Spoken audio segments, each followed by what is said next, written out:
Friends, જય Jinendra. Friends, આજે છોકરાઓને ખૂબ જ કેક ભાવતી હોય છે, તો એના માટે આપણે છોકરાઓને ના પાડતા હોય છે. તો આજે એકદમ તમે પણ સામેથી આપી શકો એવી હું છોકરાઓ માટે હેલ્ધી રીતથી બનાવવાનું છે, જે ઘઉંના લોટથી બનાવીશું. તો આપણે ચાલો જોઈએ.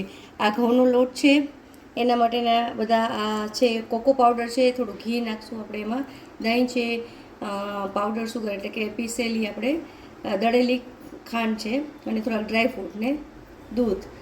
તો ચાલો આપણે જોઈએ. આપણે કોઈ પણ મોલ્ડ વગર કોઈની પાસે હોય ન હોય એના કરતાં હું તમને આવી રીતે સ્ટીલના એક બાઉલમાં હું કરીને બતાવવાની છું.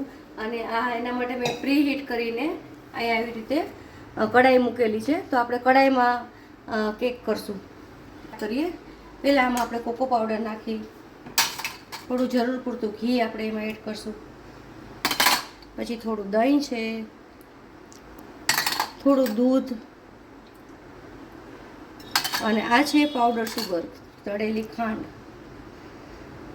અને થોડું આપણે નાખશું ઈનો અને વેનીલા એસન્સ.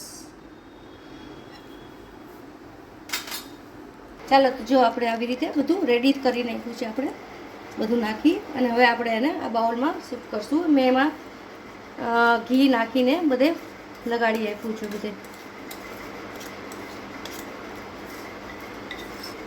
ચાલો, તો મેં આવી રીતે પ્રી હીટ કરી નાખી છે આપણી કઢાઈ, અને આવી રીતે હવે આમાં મૂકીશ ને ચોકો ચિપ્સના દાણા નાખી અને આપણે એમાં થોડાક ડ્રાયફ્રૂટ નાખી અને આપણે એને 20-25 મિનિટ માટે આપણે મૂકશું. તમે જોઈ શકો છો.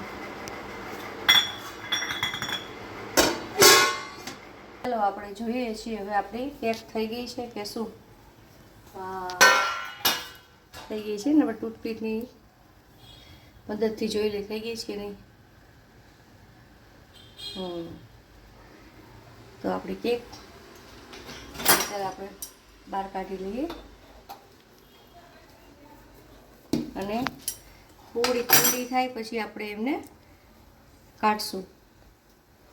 આપણી કેક રેડી છે, અને આવી રીતે આપણે સાઈડમાંથી એને કાઢતા જશું ધીમે ધીમે.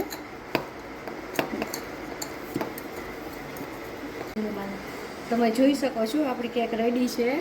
મસ્ત, જો એકદમ સ્પોન્જી પણ થઈ છે અને એકદમ ફાઇન. તો તમે પણ તમારા છોકરાઓને હેલ્ધી ઘઉંના લોટની કેક ખવડાવ્યું, એમાં કોકો પાવડર નાખી, એટલે જેનાથી કરીને ચોકલેટી ફ્લેવર આવે અને ભાવે. તો ચાલો, ફરી નવા વિડીયો સાથે મળી. ચાલો, બાય.